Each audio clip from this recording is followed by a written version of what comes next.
Hello everyone, welcome to the Manulo classes.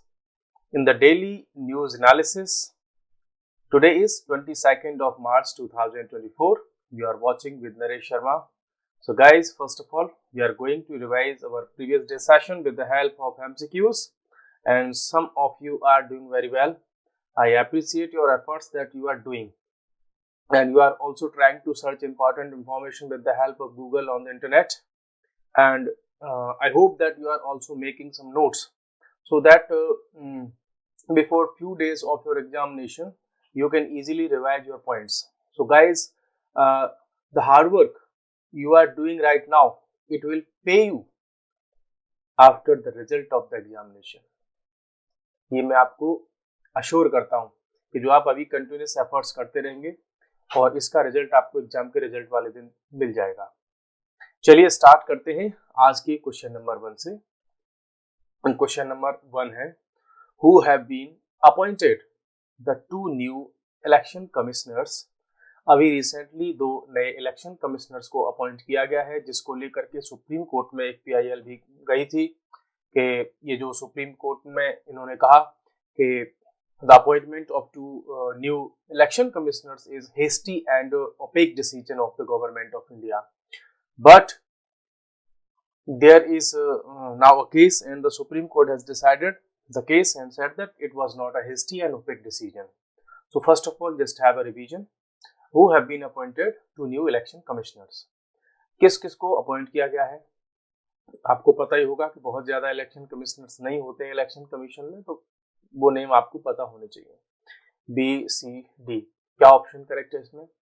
इसका correct option है Sukhbir Singh Sandhu and Gyanesh Kumar.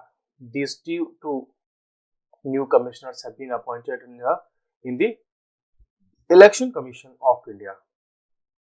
The second question is, the Election Commission of India has total how many members are there in Election Commission of India? हम last session में भी इसको discuss कर चुके हैं and we also discussed the same issue in our classes. So just reply this answer that how many there can be the member in the Election Commission of India. A, B, C or D. What is the option? Correct. The correct option is 3, because the ECI, Election Commission of India, is a 3-member body, जिसमें एक chairman होते हैं और बाकी 2 commissioner होते हैं। Commissioners में अभी जो है संधू साहब को अपॉइंट किया गया है और एक जो ज्ञानेश कुमार हैं उनको अपॉइंट किया गया है, और जो चीफ है इसके जो चेयरमैन है वो तो ऑलरेडी राजीव कुमार जी हैं ही।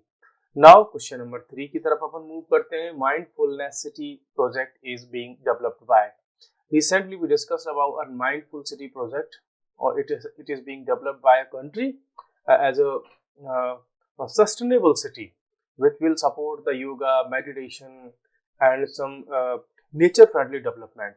So this city is being developed by Nepal, Bhutan, India, Bangladesh. बताइए कौन सा है ये? So the correct answer is Bhutan. इसको डेवलप कर रहा है Bhutan. Okay, now next question पर चलते हैं। Which of the following country does not make land borders with India? In recent sessions we discussed about some countries, name of some countries and sometimes of India's neighbors. So it makes a question for you that you should also know the countries who makes the country who make borders with India. So कौन कौन से countries हैं ये India के साथ में border बनाते हैं? कैसा बॉर्डर की बात हो रही है? यहाँ पर लैंड बॉर्डर की बात हो रही है। Sri Lanka, Pakistan, China, Bhutan. So you have to write the correct option. क्या करेक्ट ऑप्शन है आप बताइए? करेक्ट ऑप्शन है आपका ए, या डज नॉट की बात की गई है, तो श्रीलंका का इंडिया के साथ में लैंड बॉर्डर टच नहीं होता। बाकी पाकिस्तान, चाइना, भूटान, नेपाल, बांग्लादेश, म्यांमार, इन सब के साथ में इंडिया का बॉर्डर टच होता है। नेक्स्ट क्वेश्चन की हम बात करें, क्वेश्चन नंबर 5, ये क्या कहता है? Select the correct statement.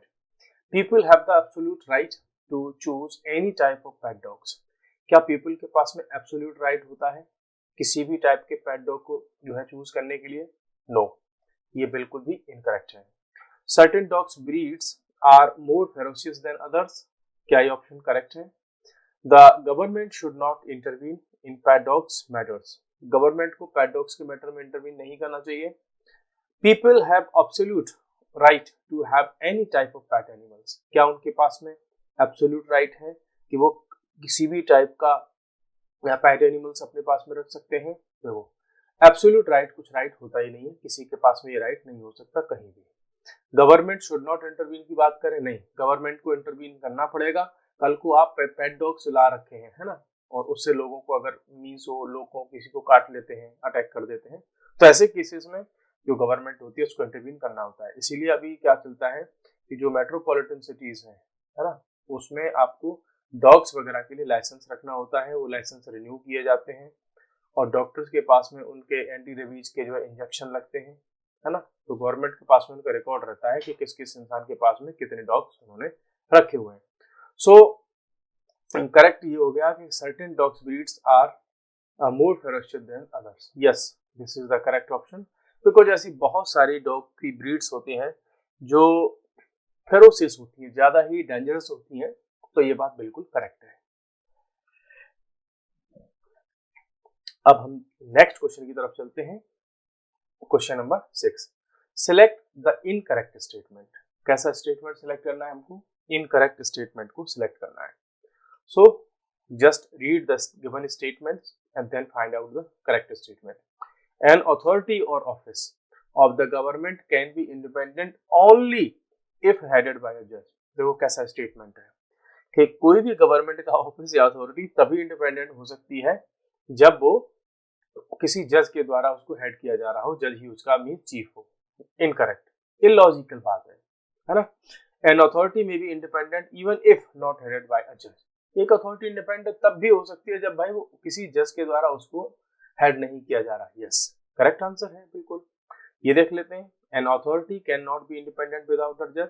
लगभग जो ए ऑप्शन है वैसा ही कुछ है। ओनली जजेस आर ऑनेस्ट एंड इंडिपेंडेंट, ये कैसे हो सकता है कि केवल जजेस ही इंडिपेंडेंट और ऑनेस्ट होते हैं? नहीं, बाकी आप में से भी बहुत सारे लोग ऑनेस्ट हो सकते हैं, हम में से भी बहुत सारे लोग इंडिपेंडेंट हो सकते हैं। सो करेक्ट आंसर हमारे पास में हो गया कि कोई भी अथॉरिटी और ऑफिस इंडिपेंडेंट और ऑनेस्ट हो सकता है अगर वो जज उसमें नहीं है तब भी। ठीक है, चलिए। 7, which South American country shares border with the most other countries on the continent? सबसे ज्यादा बॉर्डर साउथ अमेरिकन जो कॉन्टिनेंट है उसमें से किस कंट्री के साथ में बनते हैं? बिकॉज कल हमने लास्ट डे सेशन में ब्राजील के बारे में डिस्कस किया था कि इंडिया और ब्राजील का 2+2 डायलॉग स्टार्ट हुआ है, तो ब्राजील इंपॉर्टेंट नेशन बन गया इंडिया के लिए।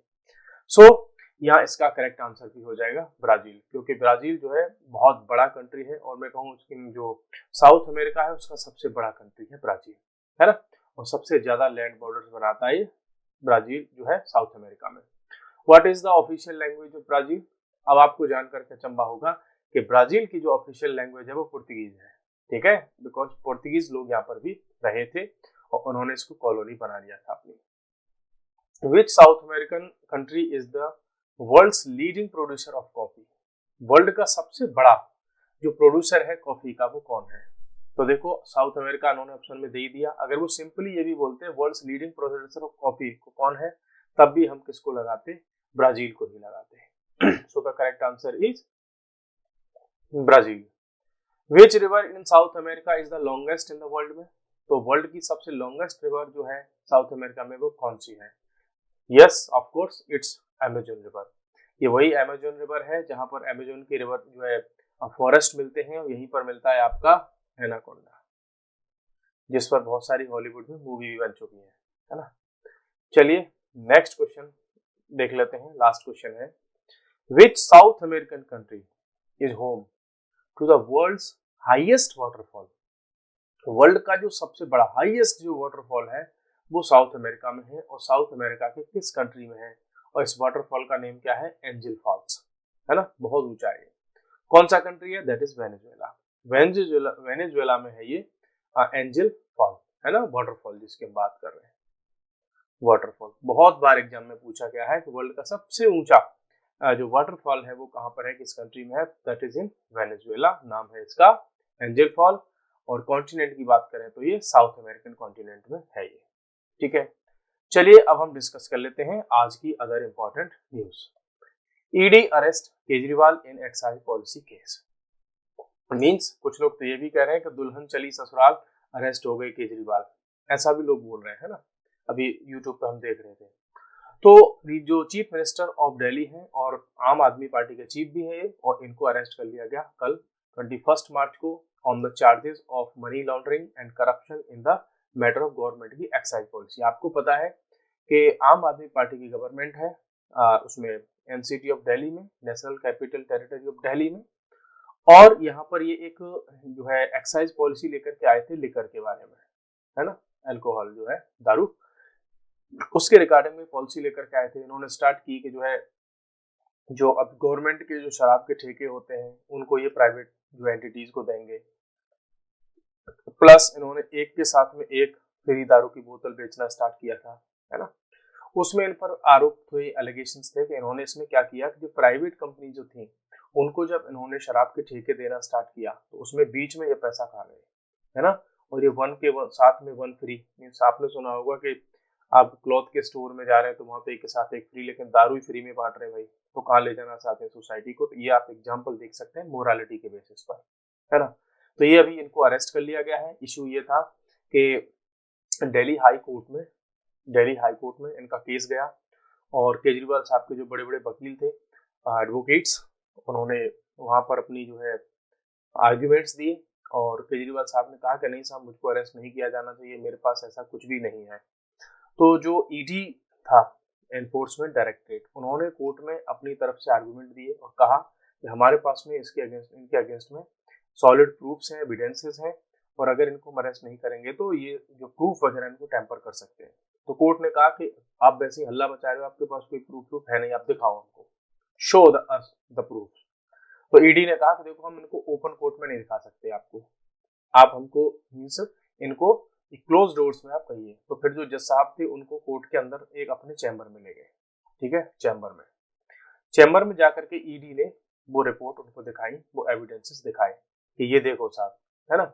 अब उन्होंने जब वो उनको प्रूफ दिखाए तो फिर जो जज साहब ने बोल दिया कि ठीक है, आप अरेस्ट कीजिए, जो है हमें कोई ऑब्जेक्शन नहीं है केजरीवाल साहब के अरेस्ट पर, ठीक है। तो ये अभी तक का इश्यू चल रहा है, बाकी इसमें कुछ नई इंफॉर्मेशन आएगी तो वो हम आपको अपडेट कर देंगे, ठीक है।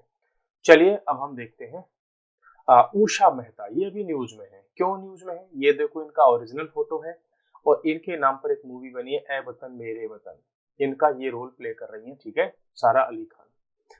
अब जान लेते हैं हम उषा मेहता के बारे में, बिकॉज ये हिस्टोरिकल पर्सनैलिटी रही है। The historical biography about Usha Mehta Amazon prime पर आ चुकी है। इनका जन्म जो बॉर्न हुई थी ये 1920 में गुजरात में हुई थी, ठीक है। It's famous name is Usha ben. Usha Mehta की वजह ये ज्यादा पॉपुलर है उषा बेन के नाम से। इन्होंने पॉलिटिक्स में एंट्री कर दी थी 8 साल की उम्र में, ठीक है, फ्रीडम स्ट्रगल उस समय जब चल रही थी। तो हर फर्स्ट पॉलिटिकल एक्सपीरियंस कब था? जब ये पब्लिक मीटिंग में एक में शामिल हुई सूरत में, जहां पर जो प्रोटेस्ट हो रहा था साइमन कमीशन के अगेंस्ट में। आपको पता होगा कि साइमन कमीशन जो आया था वो व्हाइट पीपल का कमीशन था, इसमें किसी भी इंडिया के इंसान को जो है सिटीजन को इन्वॉल्व नहीं किया गया था, और इसी बेसिस पर साइमन कमीशन का क्या हुआ था, बहिष्कार हुआ था, इसको बाइकआउट कर दिया था इंडिया के फ्रीडम स्ट्रगल के जो लीडर्स थे उन्होंने। तो उषा मेहता जो है ये न्यूज में है, और इनके क्या क्या ऐसी चीजें हैं जहां से क्वेश्चन बार बार पूछे गए हैं। ये पॉपुलर है ऑलवेज कि इन्होंने जो फ्रीडम स्ट्रगल के समय पर कांग्रेस रेडियो चलाया था, है ना, और ये जो रेडियो था उनका अंडरग्राउंड चलता था कि गवर्नमेंट से बचा करके चलता था, और उस रेडियो पर ये क्या करते थे, मैसेजेस वगैरह रिकॉर्डेड जो मैसेज थे उनको देते थे, अनाउंसमेंट करते थे। और स्पेशली ये बात है कब की, क्विट इंडिया मूवमेंट की, 1942 में। तो क्विट इंडिया मूवमेंट कब हुआ? 1942 में। और इसी रेडियो से ये ब्रॉडकास्ट करते थे गांधी जी या और वे बहुत सारे जो लीडर्स थे उनके मैसेजेस को, नेशनलिस्टिक जो सॉन्ग्स थे उनको, स्पीचेस को, उन सबको जगह जगह तक पहुंचाते थे। आज की तरह व्हाट्सएप ग्रुप तो नहीं थे ना, तो लोग एफएम के थ्रू, रेडियो के थ्रू क्या करते थे, सुनते थे। और उस पर ज्यादातर सॉन्ग चलते थे कौन से, हिंदुस्तान हमारा और वंदे मातरम, ये सॉन्ग हमेशा उस पर चलता था। जब सिविल डिसोबीडियंस मूवमेंट जो है स्टार्ट हुआ था तो 4 साल बाद she energetically through herself into struggle, और फिर सीधे वो डायरेक्ट इसमें आ गई, इसमें मूवमेंट में एंटर कर गई थी। साल्ट टैक्स वगैरह के अगेंस्ट में जो भी मूवमेंट थे उन सब में इन्होंने पिकेटिंग की, प्रोटेस्ट मार्च किए, और खादी का जो कपड़ा स्पिनिंग की बात होती थी वो सारा काम इन्होंने किए। और जब 7 और 8 ऑफ अगस्त 1942 में क्विट इंडिया मूवमेंट स्टार्ट हुआ था, जहां पर गांधी जी ने अपनी स्पीच दी थी, ठीक है, बॉम्बे से, तो उस समय पर भी ये वहां पर जो है अवेलेबल थी उषा मेहता। तो आप जान सकते हैं कि जो है ये काफी बड़ी पर्सनालिटी रही है इंडियन फ्रीडम स्ट्रगल में। तो जानी जाती है एक तो कांग्रेस रेडियो के लिए, अंडरग्राउंड रेडियो के लिए, है ना, ये इनके मेन काम है, जिसकी वजह से यहाँ से कई बार इनके यहाँ से क्वेश्चन हिस्ट्री में पूछा गया है।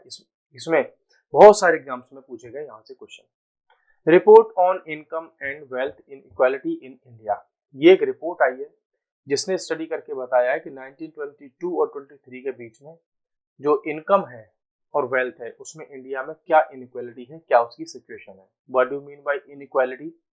इनइक्वालिटी की जब आप बात करते हैं तो यहाँ बात हो रही है इनकम और वेल्थ के रिगार्डिंग में, कि सोसाइटी का एक पोर्शन ऐसा है, पीपल ऐसे हैं जिनके पास में बहुत ज्यादा वेल्थ है, वहीं दूसरी तरफ ऐसे लोग हैं जिनके पास में बहुत ज्यादा पावर्टी है, ठीक है, वो बहुत ज्यादा पुअर है, सॉरी। तो अभी देख लेते हैं। It is release by the world inequality lab. कौन इसको रिलीज करता है?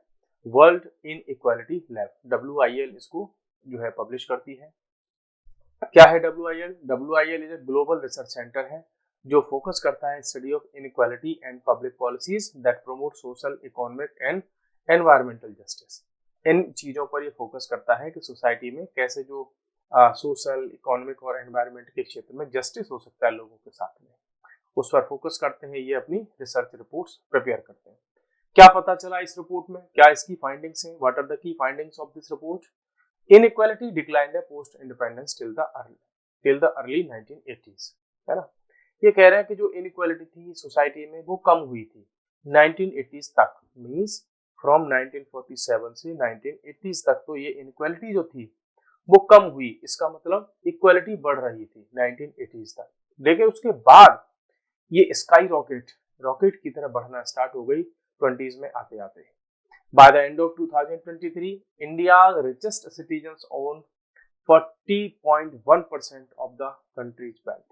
इंडिया के जो सबसे ज्यादा रिच लोग हैं उनके पास में इंडिया की 40% से ज्यादा वेल्थ उन्हीं के पास में है, ठीक है। यहाँ ये और स्पेसिफिक आंकड़ा दे रहे हैं क्या, कि इंडियाज टॉप 1% इनकम, ठीक है, share is among the very highest in the world में, कि वर्ल्ड में जो टॉप 1% यहाँ के इंडिया के जो लोग हैं उनकी income USA, Brazil, south Africa यहाँ से भी बहुत ज्यादा है ना। तो बहुत ज्यादा लेवल पर हम यहाँ पर क्या है, जो कुछ लोग हैं उनके पास में बहुत ज्यादा वेल्थ है, जबकि जो रेस्ट ऑफ द पीपल हैं उनके पास में वेल्थ नहीं है, वो पॉवर्टी में वो जीवन अपना सर्वाइव कर रहे हैं। इम्पैक्ट्स ऑफ एक्सट्रीम इनइक्वालिटी, क्या इसके इम्पैक्ट होते हैं इनइक्वालिटी के, तो आपको ये सामने यहाँ देखने को मिल सकते हैं। It facilitates the disproportionate influence of wealthy people. अब अगर जिनके पास में बहुत ज्यादा पैसा होगा तो वो सोसाइटी को, बिल्कुल सीधी सी बात है कि वो इन्फ्लुएंस करेंगे अपने पैसे के दम पर। सोसाइटी एंड गवर्नमेंट दोनों को ही वो क्या करेंगे, इन्फ्लुएंस करेंगे, और उनकी पसंद की गवर्नमेंट ही बन जाएगी। Poor people find it more difficult to escape poverty. अब जो पुअर पीपल होते हैं उनके लिए बहुत टफ हो जाता है कि वो इनइक्वालिटी से, मींस पॉवर्टी से बाहर निकल सके। बिकॉज आप ऐसे करो कि पूरी सोसाइटी में 100 रुपए है ना, अब इस 100 रुपए में से 90 रुपए 1% लोगों के पास में है, बाकी जो 99 पीपल हैं उनके पास में क्या है, 10 रुपए बस। अब कैसे ये लोग गरीबी से बाहर निकलेंगे, क्योंकि 100 रुपए में से 90 तो इनके पास में है जो 1% लोग हैं। तो मीन्स अब आप समझ गए होंगे, तो ये प्रॉब्लम क्रिएट होती है, leads to lower overall economic growth. जब ये इतनी सारी पॉपुलेशन, मीन्स अगर 90% लोग हमारे यहाँ पुअर होंगे तो फिर क्या ही इकोनॉमिक ग्रोथ आप उसको मानोगे, क्या ही डेवलपमेंट हम उसको कहेंगे। Recommendations to remove income inequality, इसके लिए जो है कुछ रिकमेंडेशंस भी दी हैं इस रिपोर्ट में। क्या है कि improve the quality of economic data, कि भैया पहले तो आप बढ़िया क्वालिटी का डेटा लेकर के आओ जिसमें पता चले एक्चुअल में कि what is the actual situation, what is the ground level situation regarding the inequality in terms of wealth and income. Broad based public investment होने चाहिए, किसमें, हेल्थ में, एजुकेशन में, न्यूट्रिशन में, है ना, जिससे कि इंडिया का जो एवरेज पीपल है उनकी हेल्थ ठीक हो, उनकी एजुकेशन ठीक हो और उनकी न्यूट्रिशन ठीक हो। सपोज करो भाई इंडिया में अगर जो पुअर लोग हैं उनके बच्चों की हेल्थ ही खराब होगी तो क्या वो स्टडी करेंगे, क्या वो सर्वाइव करेंगे, कितने घंटे वो काम करेंगे। एजुकेशन, अगर उनके पास में एजुकेशन नहीं है और वो केवल लेबर करते रहेंगे, बेलदारी करते रहेंगे, मैनुअल वर्क्स करते रहेंगे, है ना, तो वो कभी भी मींस रिच तो नहीं होने वाले। न्यूट्रिशन अगर उनको नहीं है तो इंडिया की बहुत बड़ी पॉपुलेशन न्यूट्रिशन की वजह से और हेल्थ प्रॉब्लम की वजह से क्या करती है, वो हॉस्पिटल्स के चक्कर लगाती रहती है। और हॉस्पिटल जाएंगे तो भैया यहाँ मुफ्त में तो इलाज होता नहीं है, वहां वहां देना पड़ता है क्या, मनी। और ये जो गरीब तो पहले से ही है, अब इनके पास में जो इनकम होती है वो सारी देनी पड़ जाती है इनको डॉक्टर्स को। तो मींस गरीब और गरीब होता चला जाता है हेल्थ की वजह से, न्यूट्रिशन की वजह से, प्लस इनके पास में एजुकेशन नहीं होती, फाइनेंशियल लिटरेसी नहीं होती। तो फिर ये क्या करते हैं, उस इस सिचुएशन में क्या करते हैं कि इनके पास में जो मनी होता है ना, थोड़ा बहुत जो मनी होता है वो उसको ठीक तरीके से इन्वेस्ट नहीं कर पाते। जैसे मनी आया इनके पास में 50,000 रुपये आ गए, मान लो एग्रीकल्चर से आ गए, अब ये 50,000 से कुछ एक नया अपना बिजनेस खड़ा कर सकते हैं या एग्रीकल्चर में कुछ इनोवेशन कर सकते हैं। लेकिन कई बार ये क्या कर जाते हैं, एजुकेशन नहीं होने की वजह से क्या करेंगे कि 50,000 खुद के पास हैं और 1 लाख रुपए कहीं से कर्ज पे ले लिए, और जो बच्चे की शादी थी, बेटा बेटी जिसकी शादी थी, उसमें दुनिया भर का पैसा क्या कर देते हैं, खर्च कर देते हैं, है ना। जो जैसे कि लास्ट राइट्स होती हैं, है ना, मृत्यु भोज जिसको हम बोलते हैं, कि डेथ हो गई दादी की, अब उसके डेथ के बाद जो है 500 लोगों को हम खाने को बुला रहे हैं, जब पैसा तुम्हारे पास नहीं है तो ऐसा क्यों कर रहे हो, है ना। तो ऐसी सिचुएशंस में जो गरीब है वो गरीब ही रह जाता है, और इस साइकिल जो होती है इनकी, जो पॉवर्टी साइकिल होती है, उससे बाहर नहीं निकल पाते। ये मेन रीजन होता है। इंडिया में जो मिडिल क्लास है, लोअर मिडिल क्लास है, उनकी ये एक प्रॉब्लम है कि उनको ये नहीं आइडिया कि हम कहाँ पैसे को इन्वेस्ट करें और कहाँ पैसे को जो है हम उसको इन्वेस्ट करें या उसको हम स्पेंड करें। Restructuring of the tax code, जो हमारे यहाँ टैक्स का सिस्टम है उसको हमें चेंज करना होगा। इनकम और वेल्थ को देख करके जो गरीब लोग हैं उन पर हाउस टैक्स लिया जा रहा है, वाटर वगैरह लिया जा रहा है, तो उनसे थोड़ा हम ये कम कर सकते हैं। प्लस एक सुपर टैक्स लेकर के आ सकते हैं 2% का, कि जो लोग जिनके पास में बहुत ज्यादा वेल्थ है ना, उसका एक क्राइटेरिया बना सकते हैं कि जिसके पास में भाई मान लीजिए कि जिसके भी पास में 5 बिलियन से ज्यादा की वेल्थ है, उस पर हम 2% एक्स्ट्रा टैक्स लगाएंगे। तो इससे भी हम क्या कर सकते हैं, उस टैक्स को वहां से लेकर के और जो पुअर पॉपुलेशन है इंडिया की उसमें हम डिस्ट्रीब्यूट कर सकते हैं। एक ये उन्होंने सजेशन दिया है। अब बात करते हैं nomination process for first phase of Lok Sabha polls 2024 begin. जो फर्स्ट फेज है लोकसभा 24 के इलेक्शंस का, उसमें नॉमिनेशन स्टार्ट हो चुके हैं। व्हाट इज नॉमिनेशन प्रोसेस, क्या है ये?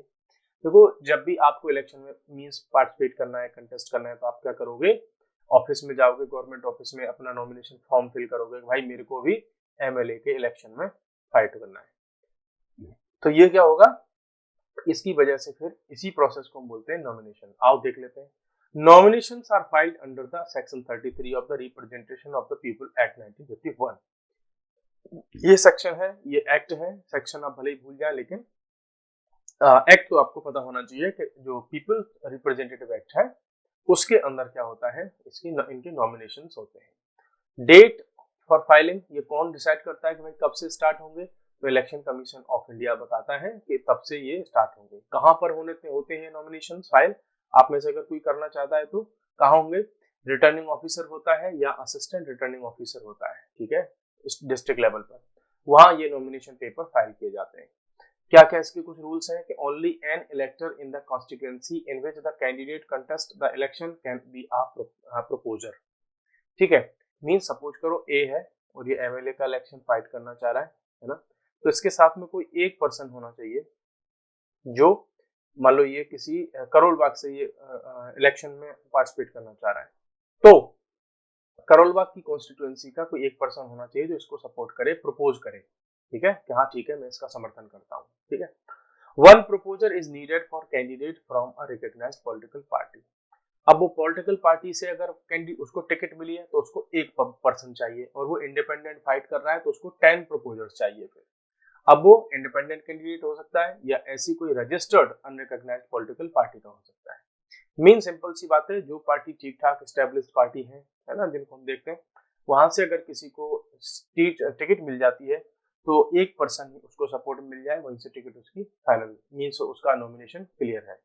जबकि इंडिपेंडेंट कैंडिडेट जो होते हैं, जिसको किसी पॉलिटिकल पार्टी की टिकट नहीं मिलती, तो उनसे 10% हमको चाहिए होते हैं। A candidate can file maximum 4 जगह ही नॉमिनेशन वो फाइल कर सकता है, उससे ज्यादा नहीं। Nomination paper can be filed on office hours, ये आप इसमें कुछ बताने वाली बात है नहीं कि जब ऑफिस खुला हुआ है, ओपन है, वर्किंग में है, तभी आप नॉमिनेशन पेपर फाइल कर सकते हो। नेक्स्ट हमारे पास में एक इंपॉर्टेंट न्यूज है, नेगेटिव इंटरेस्ट रेट्स। क्या है नेगेटिव इंटरेस्ट रेट, क्यों न्यूज में है? बिकॉज जापान ने अभी अभी अपनी जो नेगेटिव इंटरेस्ट रेट की जो पॉलिसी है उसको क्या कर दिया, जो है नेगेटिव वाली को जो उसको खत्म कर दिया, स्क्रैप कर दिया, है ना। ये न्यूज में है, बहुत लंबे समय से यहाँ पर चली आ रही थी ये पॉलिसी। देख लेते हैं क्या है ये नेगेटिव इंटरेस्ट रेट। देखो जनरली होता क्या है कि आपने बैंक से क्या लिया, एक लोन लिया, ठीक है, तो आप क्या करोगे, बैंक को क्या दोगे, इंटरेस्ट दोगे, है ना। लेकिन अगर इसका उल्टा होना लग जाए कि बैंक आपको पैसा दे 1 लाख रुपए या 1 करोड़ रुपए, ऊपर से फिर आपको इंटरेस्ट भी दे, तो ये लो भाई 1 लाख रुपए या 1 करोड़ रुपए हम आपको इस पर ब्याज भी दे रहे हैं, that is negative interest rate. Negative interest rates mean borrowers get paid interest instead of lenders. तो भैया लेंडर को नहीं मिलता है इसमें इंटरेस्ट, बल्कि किसको मिलता है, बोरोवर को मिलता है कि आप पैसा लो 1 करोड़ रुपए और हम आपको उस पर 10% का इंटरेस्ट भी देंगे। समझ रहे हो कि जैसे आप सपोज करो आप एसबीआई में जाए, एसबीआई वाले कहें ये लो साहब 1 करोड़ रुपए 10 करोड़ सीआर रुपीज ले जाओ आप, है ना, 10 सीआर रुपीज ले जाओ और अपने पास रखो ये पैसा, हम आपको 5% का इस पर क्या देंगे, इंटरेस्ट रेट आपको देंगे, है ना। तो ऐसे ही रेट को हम बोलते हैं नेगेटिव इंटरेस्ट रेट। होता कैसे, क्या मैटर है इसका, कि सेंट्रल बैंक चार्ज करती है कॉमर्शियल बैंक पर। जैसे ये एसबीआई है, एसबीआई अपना पैसा कहाँ रखती होगी, आरबीआई में। जैसे हम लोग कहाँ जाते हैं, एसबीआई में या बैंक ऑफ बड़ौदा में, तो ये बैंक कहाँ अपना पैसा सबमिट करती है, आरबीआई को, ठीक है। तो ऐसे केसेस में क्या होता है, जहां नेगेटिव इंटरेस्ट रेट होता है, तो जब ये एसबीआई आरबीआई के पास अपना कुछ भी कैश रखेगी, मनी रखेगी, तो आरबीआई इस पर टैक्स लगाएगी, ठीक है। तुम हमको पैसा दो, हम तुम्हारा पैसा अपने यहाँ रखे हुए हैं। समझ में आई बात? ऐसे समझ लो जैसे जब आप लॉकर की फैसिलिटी लेने जाते हैं तो उसमें अपना कोई भी सामान रख करके आते हैं, अपना गोल्ड वगैरह रख करके आते हैं, तो गवर्नमेंट आपसे पैसा लेती है। तो वही टाइप का होता है नेगेटिव इंटरेस्ट रेट। ये कब मोस्टली जो है इसको किया जाता है, मैं अभी आपको इसको इस पिक्चर की हेल्प से मैं आपको बताऊंगा, ठीक है। आपको पता होगा कि डिमांड एंड सप्लाई का आपस में एक रिलेशन होता है। सपोज करो कि आपके पास में यहाँ कुछ फर्म्स हैं, कंपनीज हैं, उन्होंने कुछ प्रोडक्ट बनाया या सर्विस बनाई, मार्केट में लेकर के आए, वहां से लोग उनको परचेज कर रहे हैं। परचेज करने वाले कौन होंगे, हाउस होल्ड्स होंगे या दूसरी इंडस्ट्रीज होंगी। ये बदले में क्या देंगे, लैंड, लेबर, कैपिटल, ये सब देंगे इनको। इनसे फिर से क्या होगा, फिर से चीजें नई बनेंगी और ये इनपुट की तरह काम करेंगे एज ऑफ द प्रोडक्शन, ये होगा, ठीक है। अब आप सोचिए कि जो डिमांड है वो हो जाए 0, कोई परचेज कर ही नहीं रहा है मार्केट में आइटम्स को, तो फिर जो कंपनीज क्या करेंगी, वो उस प्रोडक्ट के प्राइस को क्या करेंगी, डाउन करेंगी।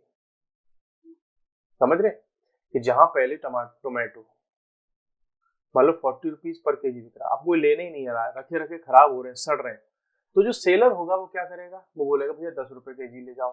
फिर भी नहीं बिक रहा तो क्या कहेगा, 5 रुपए किलो ले लो। फिर भी नहीं बिक रहा, बोलेगा 1 रुपए किलो ले लो, है ना। तो जब ये सिचुएशन आती है तो ऐसी सिचुएशन को हम बोलते हैं डिफ्लेशन।